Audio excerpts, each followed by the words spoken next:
بسم الله الرحمن الرحيم. الحمد لله رب العالمين، الرحمن الرحيم، مالك يوم الدين. إياك نعبد وإياك نستعين، اهدنا الصراط المستقيم، صراط الذين أنعمت عليهم غير المغضوب عليهم ولا الضالين.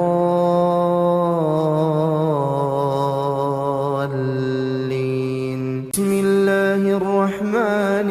الرحيم. الله لا إله إلا هو الحي القيوم، لا تأخذه سنة ولا نوم، له ما في السماوات وما في الأرض. من ذا الذي يشفع عنده إلا بإذنه، يعلم ما بين أيديهم وما خلفهم، ولا يحيطون بشيء من علمه إلا بما شاء، وسع كرسيه السماوات والأرض ولا يؤوده حفظهما وهو العلي العظيم. بسم الله الرحمن الرحيم. قل هو الله أحد، الله الصمد، لم يلد ولم يولد ولم يكن له كفوا أحد. بسم الله الرحمن الرحيم. قل أعوذ برب الفلق، من شر ما خلق، ومن شر غاسق إذا وقب، ومن شر النفاثات في العقد، ومن شر حاسد إذا حسد. بسم الله الرحمن الرحيم. قل أعوذ برب الناس، ملك الناس، إله الناس، من شر الوسواس الخناس، الذي يوسوس في صدور الناس من الجنة والناس. بسم الله الرحمن الرحيم. ياسين والقرآن الحكيم، إنك لمن المرسلين على صراط مستقيم. تنزيل العزيز الرحيم، لتنذر قوما ما أنذر آباؤهم فهم غافلون. لقد حق القول على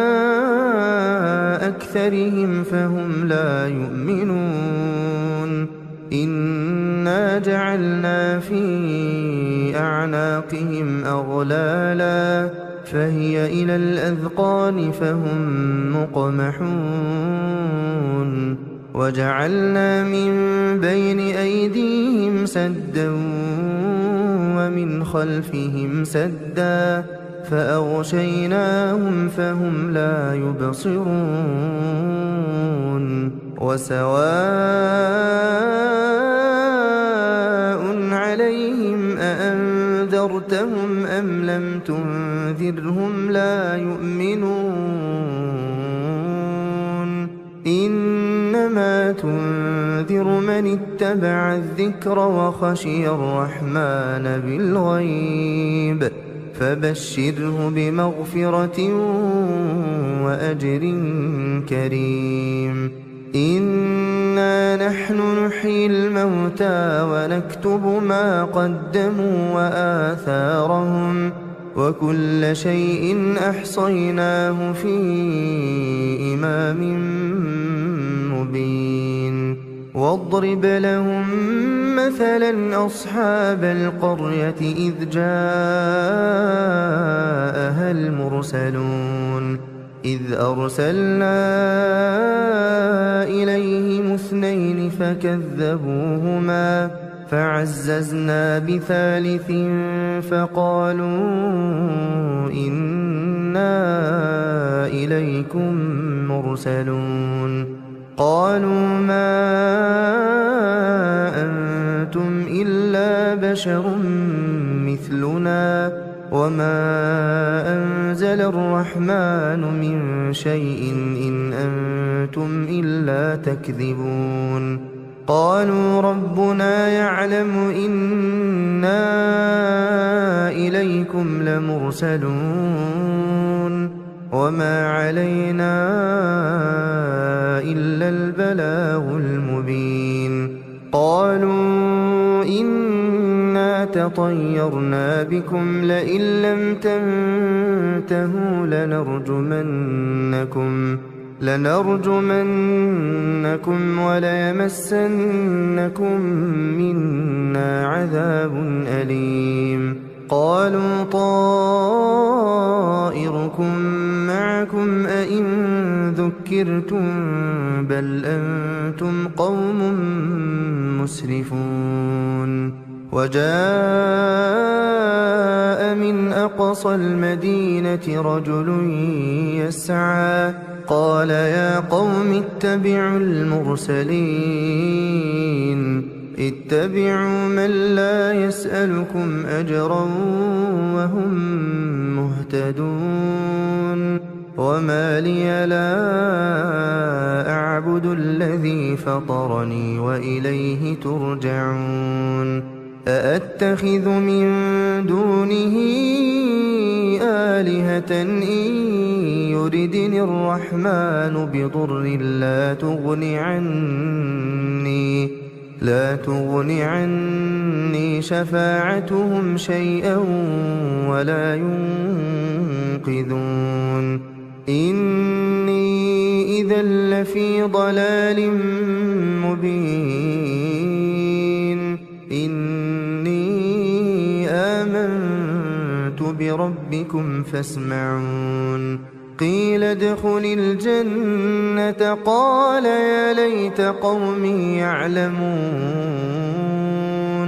بما غفر لي ربي وجعلني من المكرمين وما أنزلنا على قومه من بعده من جند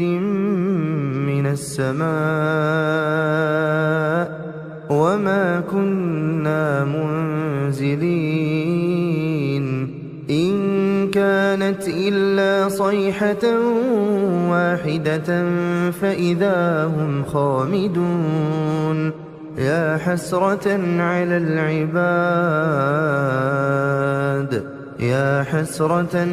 العباد ما يأتيهم من رسول إلا كانوا به يستهزئون ألم يروا كم أهلكنا قبلهم من القرون أنهم إليهم لا يرجعون وإن كل لما جميع لدينا محضرون وآية لهم الأرض الميتة أحييناها وأخرجنا منها حبا فمنه يأكلون وجعلنا فيها جنات من نخيل وأعناب وفجرنا فيها من العيون ليأكلوا من ثمره وما عملته أيديهم أفلا يشكرون سبحان الذي خلق الأزواج كلها مما تنبت الأرض ومن أنفسهم ومما لا يعلمون وآية لهم الليل نسلخ منه النهار فإذا هم مظلمون والشمس تجري لمستقر لها ذلك تقدير العزيز العليم والقمر قدرناه منازل حتى عاد كالعرجون القديم لا الشمس ينبغي لها أن تدرك القمر ولا الليل سابق النهار وكل في فلك يسبحون وآية لهم أنا حملنا ذريتهم في الفلك المشحون وخلقنا لهم من مثله ما يركبون وإن نشأ نغرقهم فلا صريخ لهم ولا هم ينقذون إلا رحمة منا ومتاعا إلى حين وإذا قيل لهم اتقوا ما بين أيديكم وما خلفكم لعلكم ترحمون وما تأتيهم من آية من آيات ربهم إلا كانوا عنها معرضين وإذا قيل لهم أنفقوا مما رزقكم الله قال الذين كفروا للذين آمنوا أنطعم من لو يشاء الله أطعمه إن أنتم إلا في ضلال مبين ويقولون متى هذا الوعد إن كنتم صادقين ما ينظرون إلا صيحة واحدة تأخذهم وهم يخصمون فلا يستطيعون توصية ولا إلى أهلهم يرجعون ونفخ في الصور فإذا هم من الأجداث إلى ربهم ينسلون قالوا يا ويلنا من بعثنا من مرقدنا هذا ما وعد الرحمن وصدق المرسلون إن كانت إلا صيحة واحدة فإذا هم جميع لدينا محضرون فاليوم لا تظلم نفس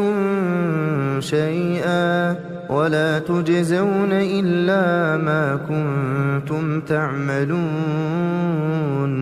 إن أصحاب الجنة اليوم في شغل فاكهون هم وأزواجهم في ظلال على الأرائك متكئون لهم فيها فاكهة ولهم ما يدعون سلام قولا من رب رحيم وامتازوا اليوم أيها المجرمون ألم أعهد إليكم يا بني آدم ألا تعبدوا الشيطان إنه لكم عدو مبين وأن اعبدوني هذا صراط مستقيم ولقد أضل منكم جبلا كثيرا أفلم تكونوا تعقلون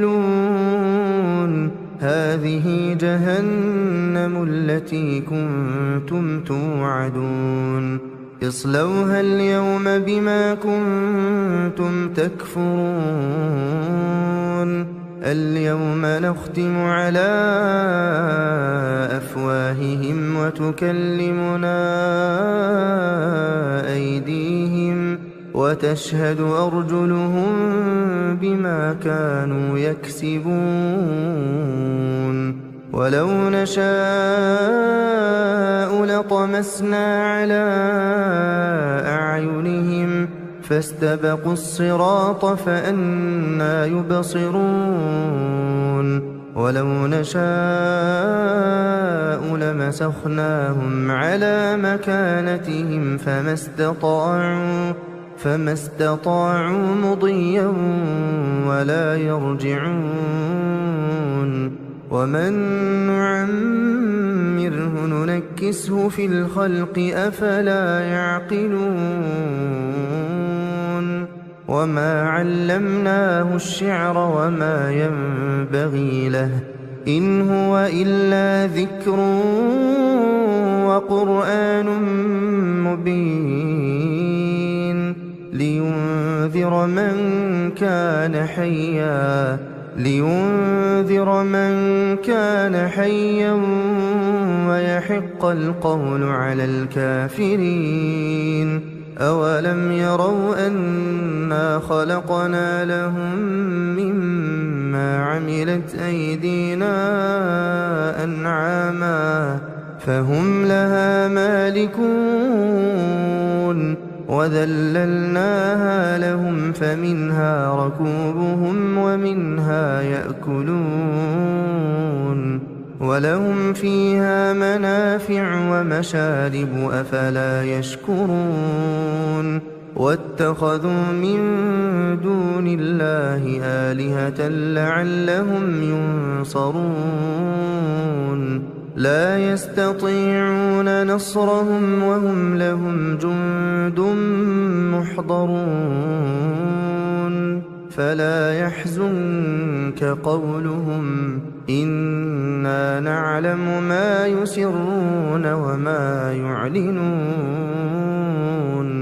أولم ير الإنسان أنا خلقناه من نطفة فإذا هو خصيم مبين وضرب لنا مثلا ونسي خلقه قال من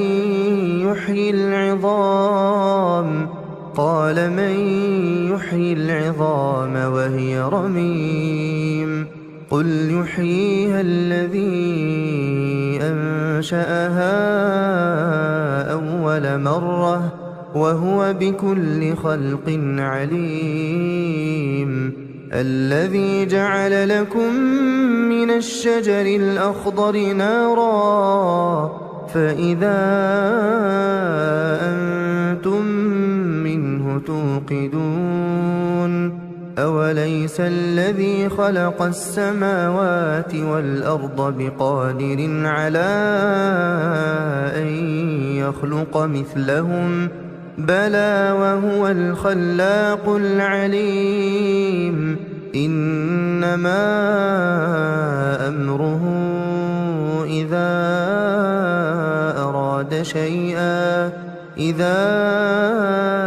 أراد شيئا أن يقول له كن فيكون فسبحان الذي بيده ملكوت كل شيء وإليه ترجعون بسم الله الرحمن الرحيم الرحمن علم القرآن خلق الإنسان علمه البيان الشمس والقمر بحسبان والنجم والشجر يسجدان والسماء رفعها ووضع الميزان ألا تطغوا في الميزان وأقيموا الوزن بالقسط ولا تخسروا الميزان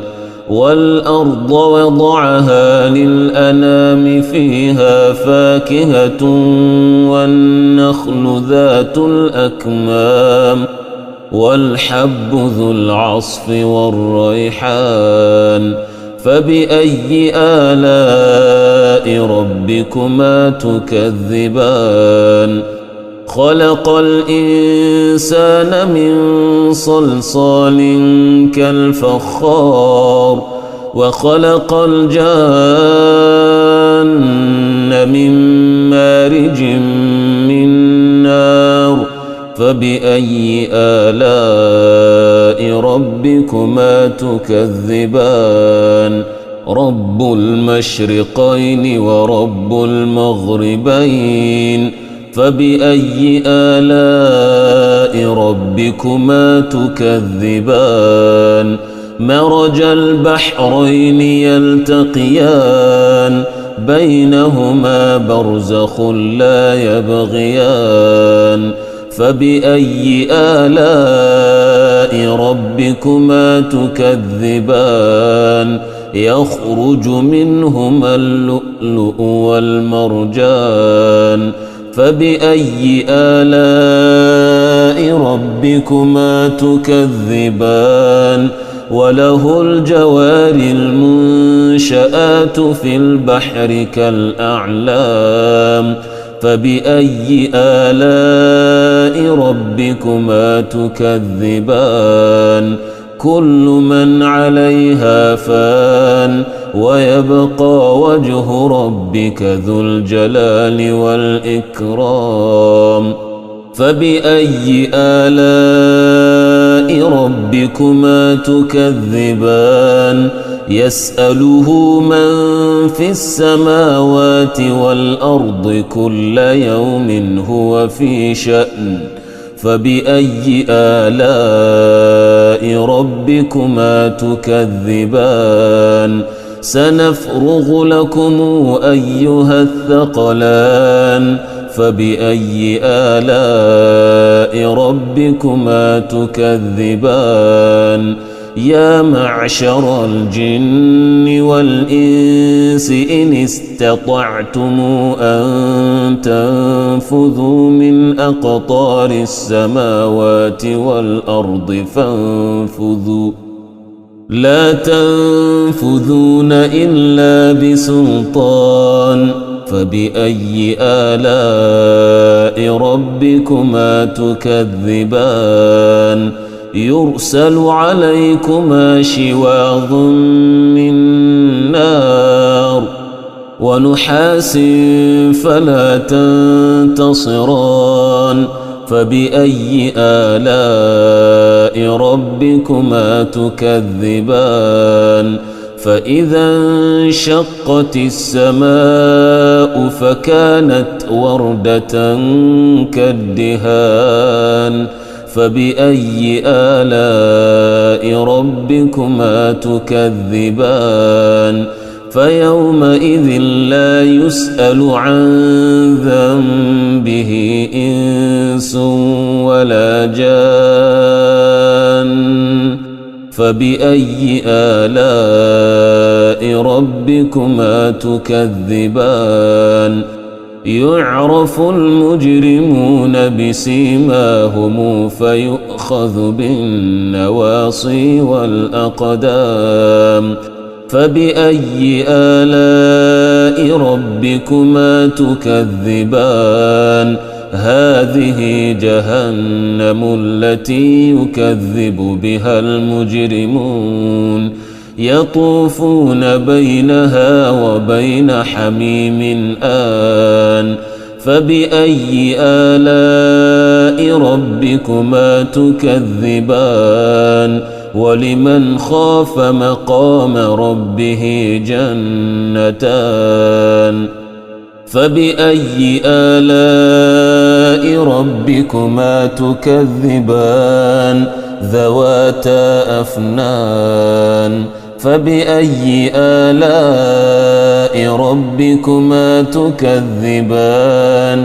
فيهما عينان تجريان فبأي آلاء ربكما تكذبان فيهما من كل فاكهة زوجان فبأي آلاء ربكما تكذبان متكئين على فرش بطائنها من استبرق وجنى الجنتين دان فبأي آلاء ربكما تكذبان فيهن قاصرات الطرف لم يطمثهن إنس قبلهم ولا جان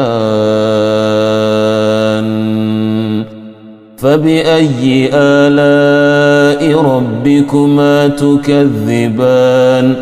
كأنهن الياقوت والمرجان فبأي آلاء ربكما تكذبان هل جزاء الإحسان إلا الإحسان فبأي آلاء ربكما تكذبان ومن دونهما جنتان فبأي آلاء ربكما تكذبان مدهامتان فبأي آلاء ربكما تكذبان فيهما عينان نضاختان فبأي آلاء ربكما تكذبان فيهما فاكهة ونخل ورمان فبأي آلاء ربكما تكذبان فيهن خيرات حسان فبأي آلاء ربكما تكذبان حور مقصورات في الخيام فبأي آلاء ربكما تكذبان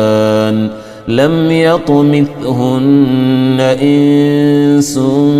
قبلهم ولا جان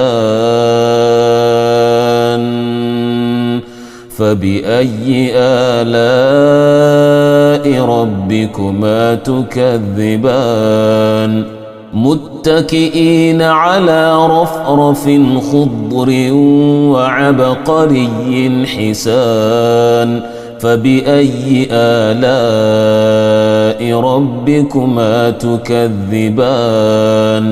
تبارك اسم ربك ذي الجلال والإكرام بسم الله الرحمن الرحيم إذا وقعت الواقعة ليس لوقعتها كاذبة خافضة رافعة إذا رجت الأرض رجا وبست الجبال بسا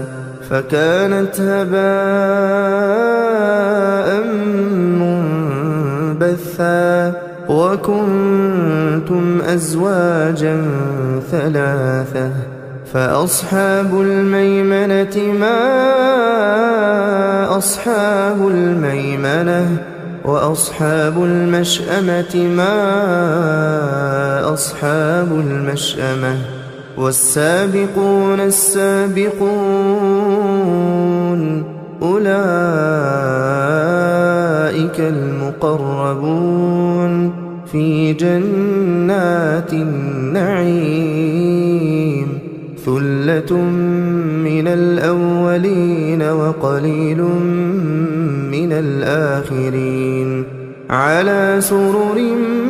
موضونة متكئين عليها متقابلين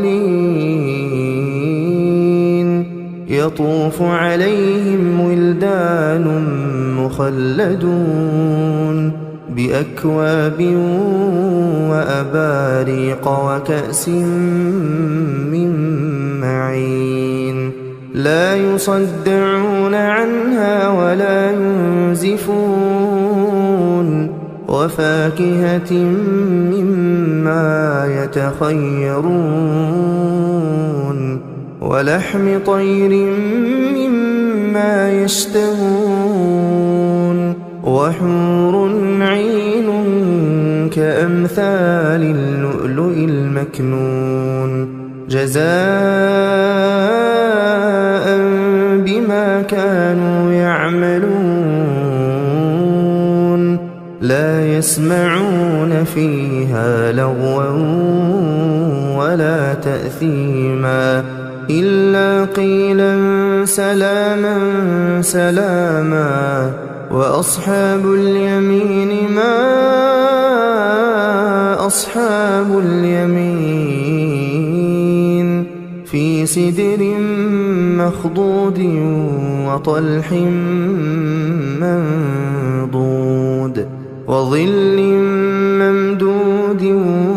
وماء مسكوب وفاكهة كثيرة لا مقطوعة ولا ممنوعة وفرش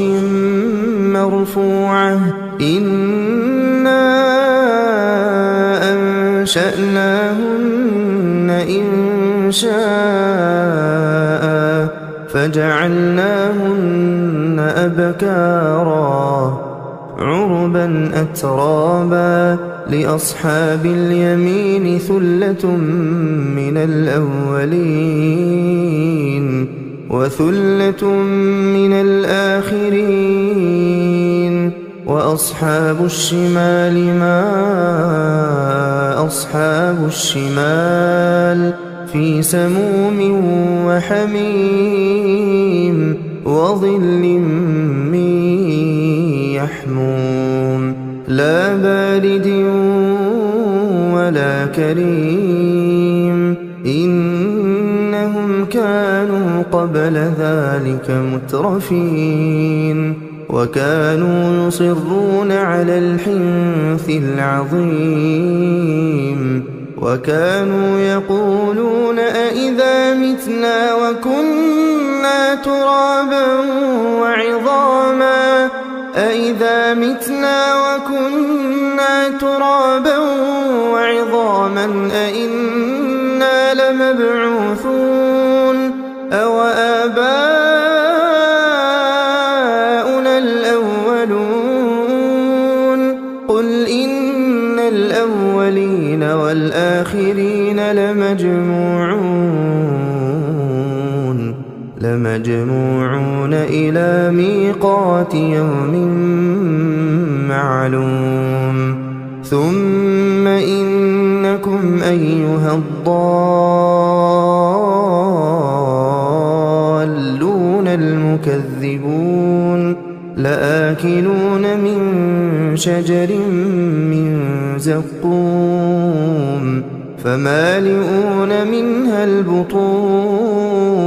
فشاربون عليه من الحميم فشاربون شرب الهيم هذا نزلهم يوم الدين نحن خلقناكم فلولا تصدقون أفرأيتم ما تمنون أأنتم تخلقونه أم نحن الخالقون نحن قدرنا بينكم الموت وما نحن بمسبوقين على أن نبدل أمثالكم وننشئكم فيما لا تعلمون ولقد علمتم النشأة الأولى فلولا تذكرون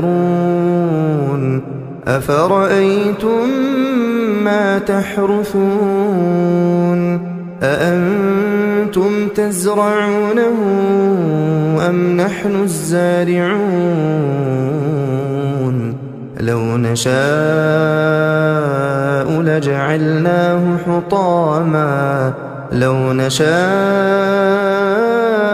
لجعلناه حطاما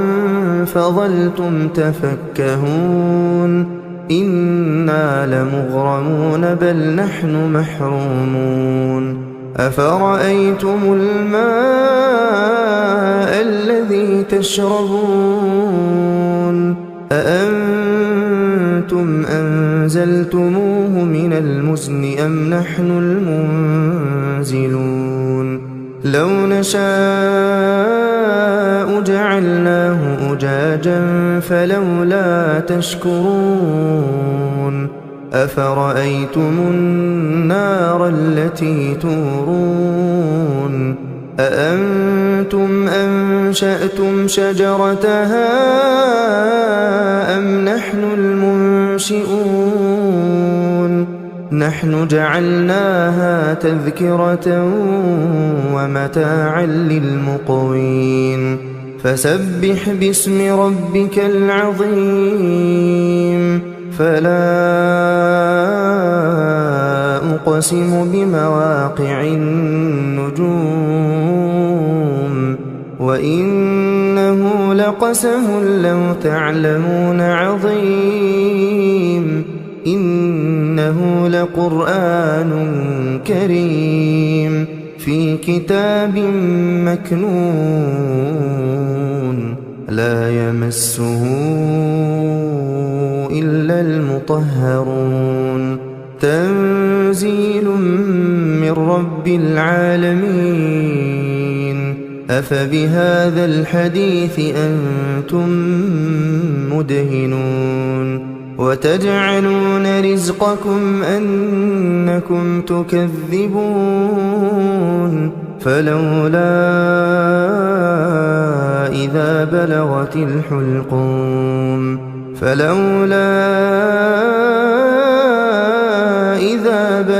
الحلقوم وأنتم حينئذ تنظرون ونحن أقرب إليه منكم ولكن لا تبصرون فلولا إن كنتم غير مدينين ترجعونها إن كنتم صادقين فأما إن كان من المقربين فروح وريحان وجنة نعيم وأما إن كان من أصحاب اليمين فسلام لك من أصحاب اليمين وأما إن كان من المكذبين الضالين فنزل من حميم وتصلية جحيم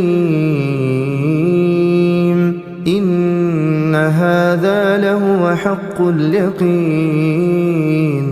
فسبح باسم ربك العظيم بسم الله الرحمن الرحيم تبارك الذي بيده الملك وهو على كل شيء قدير الذي خلق الموت والحياة ليبلوكم أيكم أحسن عملا وهو العزيز الغفور الذي خلق 7 سماوات طباقا ما ترى في خلق الرحمن من تفاوت فارجع البصر هل ترى من فطور ثم ارجع البصر كرتين ينقلب إليك البصر خاسئا وهو حسير ولقد زينا السماء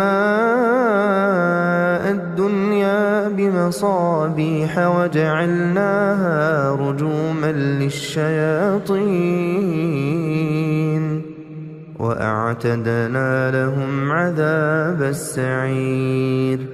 وللذين كفروا بربهم عذاب جهنم وبئس المصير إذا ألقوا فيها سمعوا لها شهيقا وهي تفور تكاد تميز من الغيظ كلما ألقي فيها فوج سألهم خزنتها ألم يأتكم نذير قالوا بلى قد جاءنا نذير فكذبنا وقلنا ما نزل الله من شيء إن أنتم إلا في ضلال كبير وقالوا لو كنا نسمع أو نعقل ما كنا في أصحاب السعير فاعترفوا بذنبهم فسحقا لأصحاب السعير إن الذين يخشون ربهم بالغيب لهم مغفرة وأجر كبير وأسروا قولكم أو اجهروا به إنه عليم بذات الصدور ألا يعلم من خلق وهو اللطيف الخبير هو الذي جعل لكم الأرض ذلولا فامشوا في مناكبها وكلوا من رزقه وإليه النشور أأمنتم من في السماء أن يخسف بكم الأرض فإذا هي تمور أم أمنتم من في السماء أن يرسل عليكم حاصبا فستعلمون كيف نذير ولقد كذب الذين من قبلهم فكيف كان نكير أولم يروا إلى الطير فوقهم صافات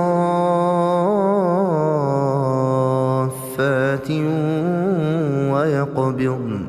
ما يمسكهن إلا الرحمن إنه بكل شيء بصير أمن هذا الذي هو جند لكم ينصركم من دون الرحمن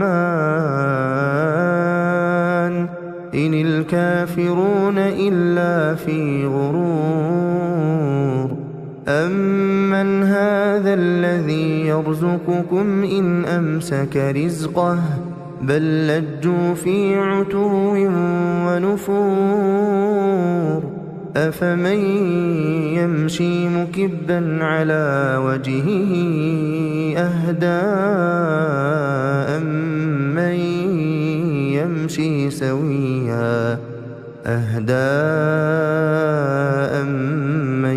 يمشي سويا على صراط مستقيم قل هو الذي أنشأكم وجعل لكم السمع والأبصار والأفئدة والأفئدة قليلا ما تشكرون قل هو الذي ذرأكم في الأرض وإليه تحشرون ويقولون متى هذا الوعد إن كنتم صادقين قل إنما العلم عند الله وإنما أنا نذير مبين فلما رأوه زلفة سيئت وجوه الذين كفروا وقيل هذا الذي كنتم به تدعون قل أرأيتم إن أهلكني الله ومن معي أو رحمنا فمن يجير الكافرين من عذاب أليم قل هو الرحمن آمنا به وعليه توكلنا فستعلمون من هو في ضلال مبين قل أرأيتم إن أصبح ماؤكم غورا فمن يأتيكم بماء معين